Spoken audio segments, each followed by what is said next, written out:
Hello and welcome back to Gabe's Burner. It's me, your host, Gabriel Dominguez, and today we're going to get into Ecclesiastes. I have said that word probably 70 times to make sure I say it correctly, and I probably still mess it up somehow. But we're going to get into a different book of the Bible. We're going to split this into 4 episodes, I believe, and I tried to slim it down as much as possible. It was either 6 episodes.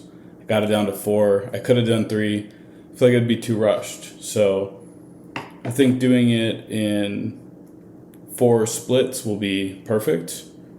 And this has been a very interesting book, probably the most interesting book I've read in the Bible. It's kind of depressing, dark, but also filled with lessons of hope, I feel like. So yeah, we're going to see the book of Ecclesiastes, and we're going to dive in. But I see you got one design behind me of the new Lone Dove drop. There's a bunch of stuff dropping. Lone Dove _ is the Instagram. I'll have like all the lookbooks will be there. I just spent a lot of time on those today. I'm also sorry for not uploading Monday morning like usual. It'll be uploaded Tuesday morning. Had a minor scheduling issue. Busy weekend, basically, is what I'm trying to boil that down to. But let's roll the intro and get into a new book of the Bible. I think we're going to have a lot of fun with this, so roll it.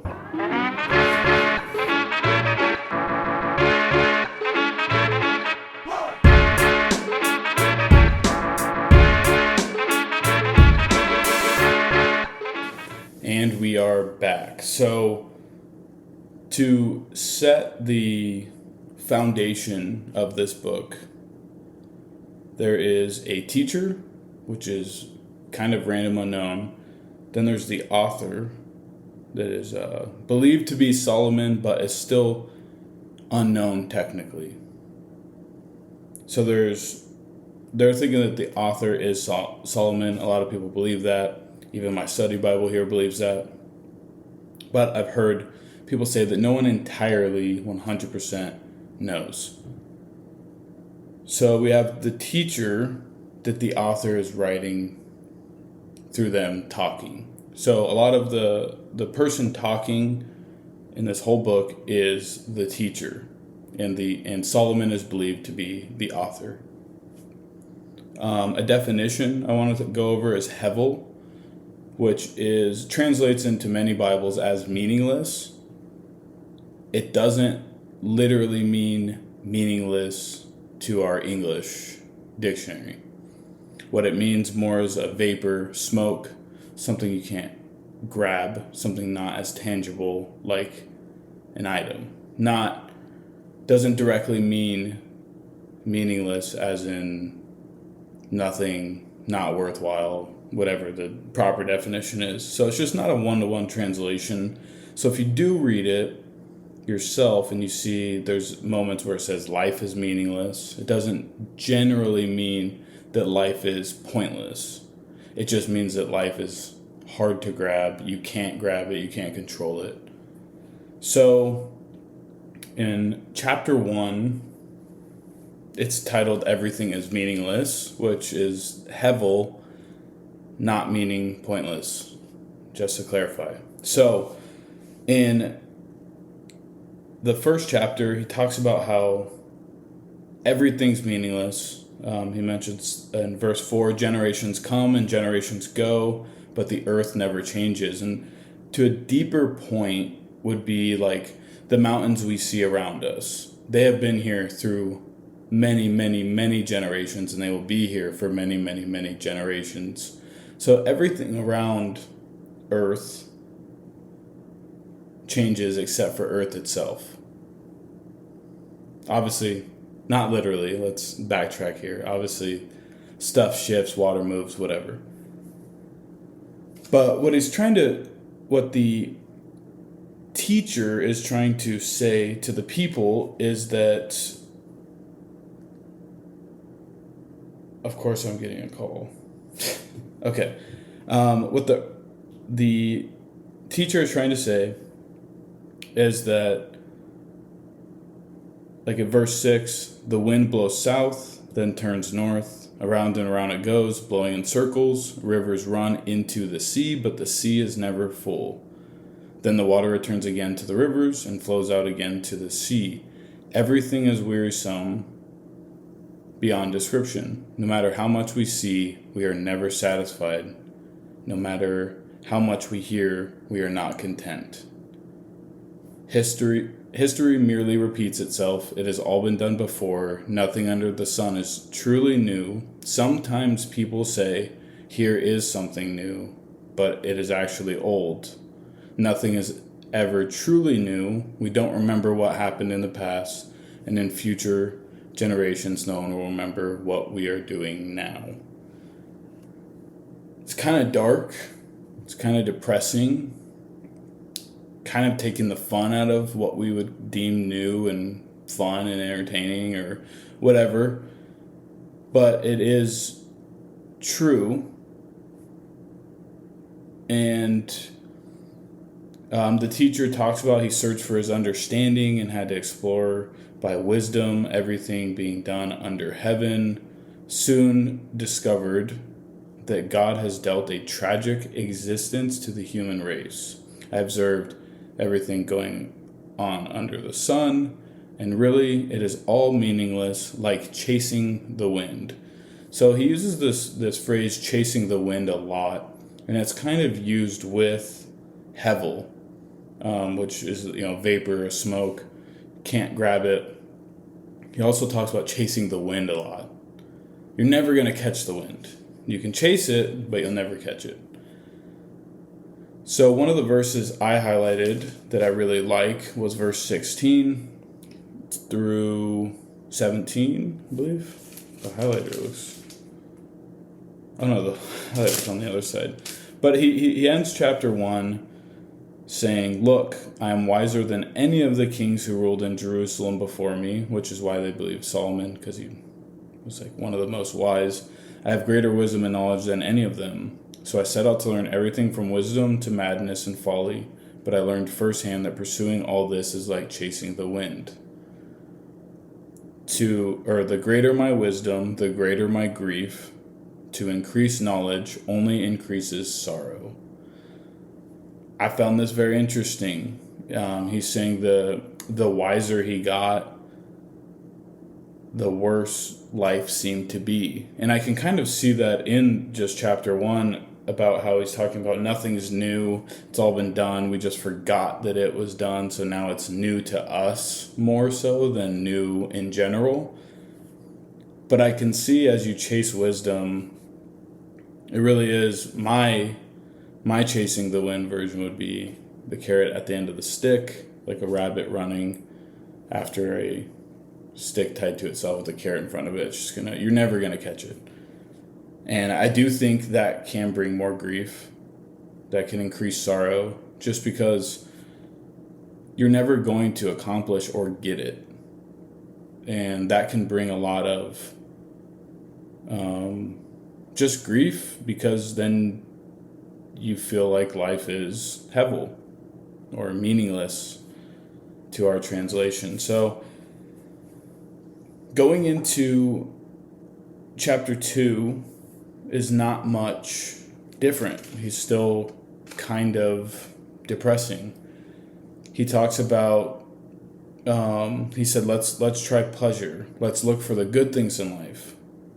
But I found that this too was meaningless. So I said, laughter is silly. What good does it do to seek pleasure? After much thought, I decided to cheer myself with wine. So I decided to drink. And while still seeking wisdom, I clutched at foolishness. And this way I tried to experience the only happiness most people find during their brief life in this world. He also tried to find meaning by building huge homes for himself and planting beautiful vineyards. Made gardens, parks. He did all this stuff to seek pleasures of life. And he said it was meaningless.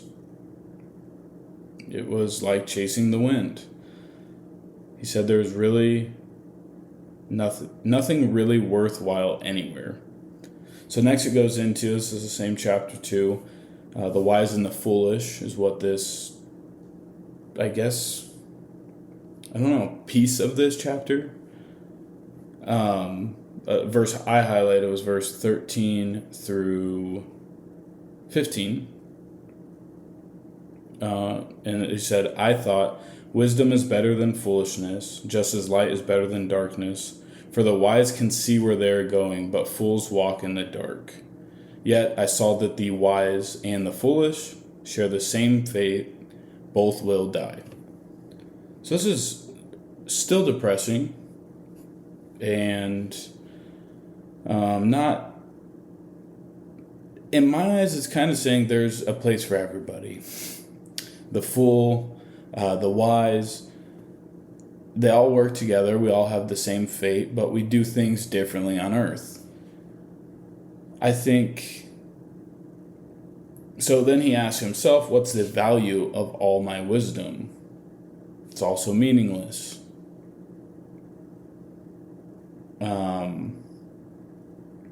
He says the wise will not be remembered any longer than the fool. In the days to come, both will be forgotten. So I came to hate life because everything done here under the sun is so troubling. Everything is meaningless, like chasing the wind. I understand where this teacher is coming from to a certain extent. I wouldn't say I'm not the most wise person on the planet. I'm not instilled with just all of this wisdom, but I consider myself more on the wise, as I think probably anybody listening would, because they would not want to say that they're the fool. But I will say the more knowledge I get about life, about even like cars, I'll just use that as my example. I was into cars a lot growing up. I still am to some extent, but I'm not modifying my own anymore. But the more I knew about cars, it took a lot of the enjoyment out of people around me as well. Sometimes people would be like, oh, I got this car. And I'd be like, oh, well, yeah, the head gasket on those goes bad very easily. I would definitely check that. This is like a big problem with those. And I would just go on. And it's like I would take the enjoyment out of myself of just enjoying my friend or someone I know getting a new car. And I would take the enjoyment out of them getting a new car. So I do think wisdom comes with drawbacks. It can lead to ignorance as well, where you think you know everything and you don't, so then you become ignorant. I've seen that. I've definitely been ignorant more than once in my life. So I can see where wisdom, being wise, isn't always ideal. Sometimes I envy the, in quote, fool, because like even when I just go through a day with work and other extracurricular stuff I do, I'm trying to schedule it all. Then let's say I stay at work a little bit later than I wanted to, and then it really affects me. It causes anxiety. It causes just a little bit of chaos in my head. Versus I would consider the fool being a little more oblivious, probably a little bit more easygoing, less structured than the wise. And I think that pace of life sounds nice. But that also comes with drawbacks too. You know, maybe if you're viewed as the fool of your friend group, or just people view you like that, they don't take you as seriously, they don't respect you as much. So there's pros and cons to everything. But I think what he's kind of saying from both sides, wise, fool, we all die. We all have our place on this earth, and we experience the same fate. So then he goes into the futility of work. I think I'm saying that correctly, but he said, I came to hate my hard work on earth, for I must leave to others everything I have earned. And who can tell whether my successors will be wise or foolish? So he's talking about if he were to make all these riches and then have to pass them down when he dies, how does he know that the person that it's going to, all his hard work that he put in, is going to a good home of wise or foolish? He says, they will gain everything I gained by my skill and hard work under the sun. How meaningless. So I gave up in despair, questioning the value of all my hard work in this world. Some people work wisely with knowledge and skill, then must leave the fruit of their efforts to someone who hasn't worked for it. This too is meaningless, a great tragedy. What do people get in this life for all their hard work and anxiety?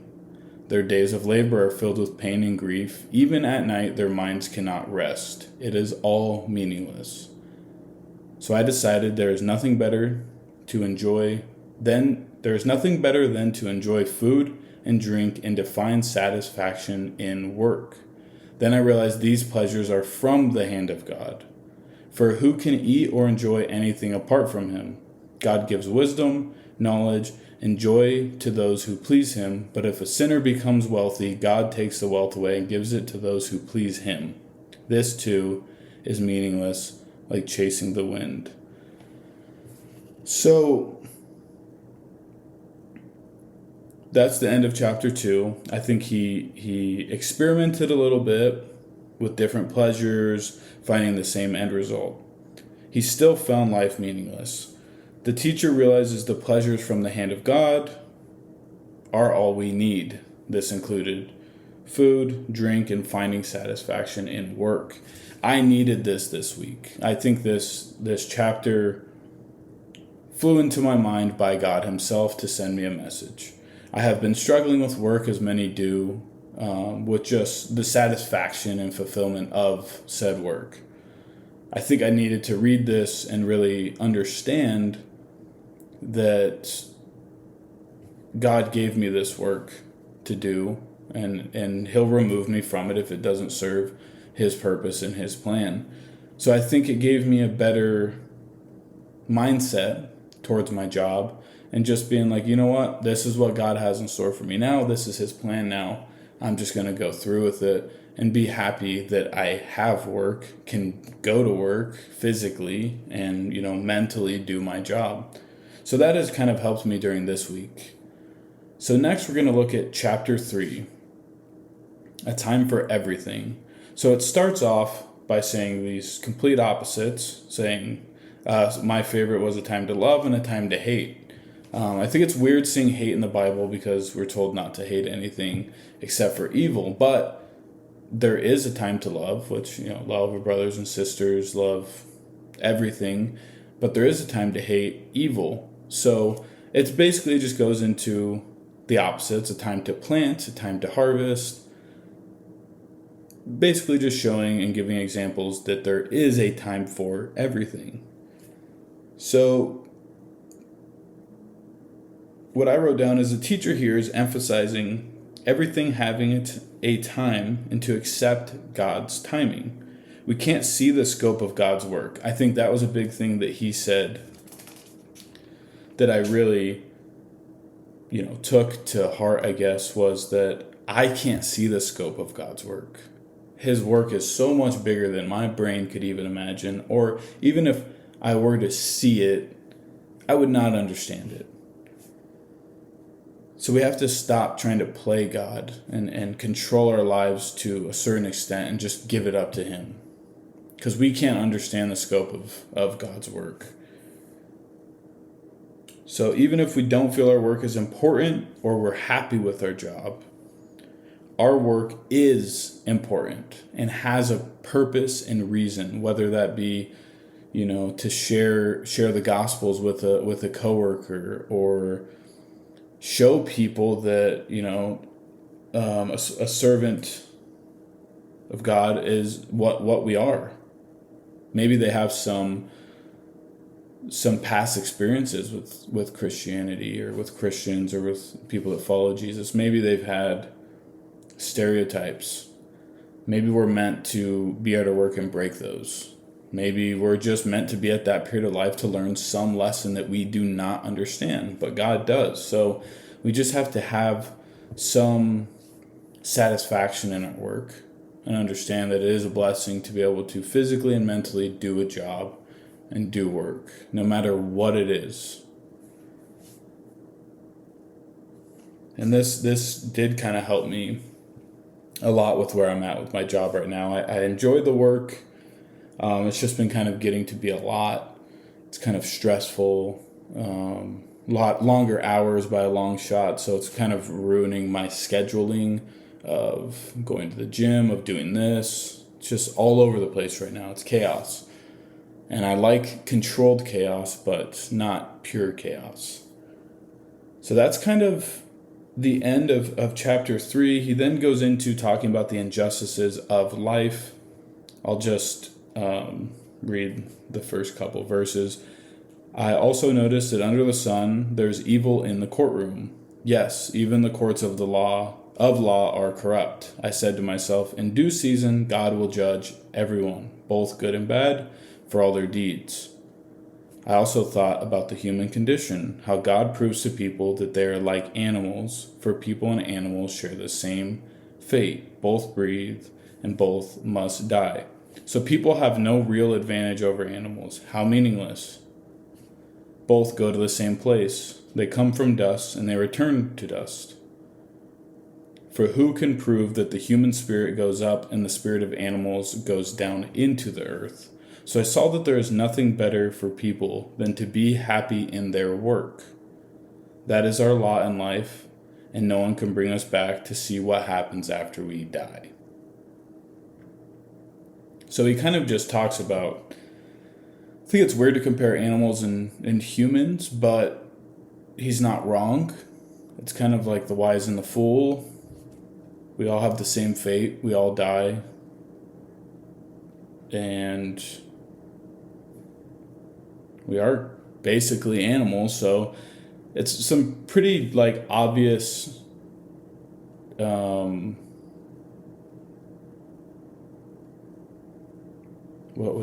examples, I guess, but I think it just puts things into perspective, and I think there's nothing better for people than to be happy in their work. And I do understand there is jobs that people just purely hate and is just not benefiting their lives or their journey with God. But I will say, look for the lessons. Even if you're not enjoying your job, you're not happy with your job, try to look for the lessons. What is God trying to tell you and teach you? There's been seasons of life where God, I think, is telling me about patience and trying to make me be more patient. And the more impatient I become, the more, lessons of patience he's going to send my way. So, yeah, that basically wraps up chapter 3. The key verse I forgot to read in chapter 3 is verse 9 through 13. So, what do people really get for all their hard work? I have seen the burden God has placed on us all. Yet God has made everything beautiful for its own time. He has planted eternity in the human heart, but even so, people cannot see the whole scope of God's work from beginning to end. So I concluded, there is nothing better to be happy and enjoy ourselves as long as we can. And people should eat and drink and enjoy the fruits of their labor, for those are gifts from God. So the fruits, or the food, the drinks, is the fruit of our labor. So that's why I think, Jesus used sitting down at dinner and sharing a meal together as so valuable in conversation and becoming closer. I mean, I think we have soul food. I think it's quite literally just good for your soul to eat certain foods and be around people you love, cook for them, or eat a meal that they cooked for you. I think that's really valuable in life. But some things I wanted to wrap up on. I have verse 1:18, which is the one I read earlier that I wanted to leave off with. The greater my wisdom, the greater my grief. To increase knowledge only increases sorrow. I think that verse is so powerful, and shows that there is a con to being more wise or seeking wisdoms, learning constantly. And there's a lot that comes with it. There's a lot of negative as much as positive. I think everything's a balancing act with God's world that we're in, that he created. No one remembers the past. No one remembers the past, so just push through and keep going. And what I mean by this is there's been a lot of times, even with this, where I get to a point where I'm like, maybe I should just quit. Like, I could just not do this, and I'd have a lot more time throughout the week. I wouldn't have the stresses of doing video now and recording all this, but I just want to keep pushing through. No one's going to remember this if I continue it and it doesn't ever work out. That's fine. No one in 100 years will ever know I existed. So we might as well try things and just push through and see what comes out of them. Next up, the things from the hands of God are the only thing that we need, which is, your food, drink, work. Work provides the fruits of your labor, and God provides us with work. So we just have to kind of enjoy all of it. And I definitely recommend having a meal with loved ones and cooking, or they cook for you.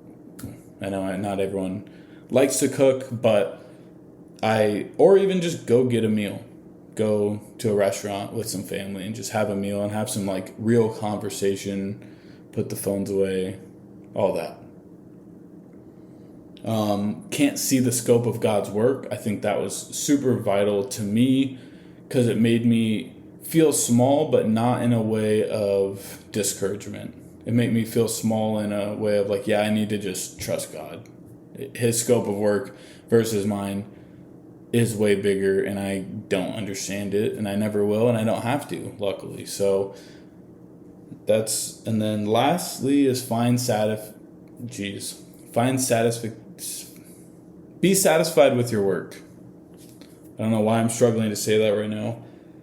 Find satisfaction. It's because I wrote it incorrectly. Find satisfaction in your work. I've been using this every day since I've kind of read these verses and just trying to find ways that are more fulfilling in work and looking at things differently. So if I'm taking this approach and it's negative, okay, how can I turn this to be a more positive approach? So that's kind of what I've been working on this week and what I've taken from chapter 1 through 3. Next week, we will be doing 4 through 6. And I'm really enjoying this. I think this book gets really deep and kind of depressing. And I think what's cool about it is we see a lot of the happy, the good. Obviously, we see Jesus' life as just being marvelous and something out of this world, literally.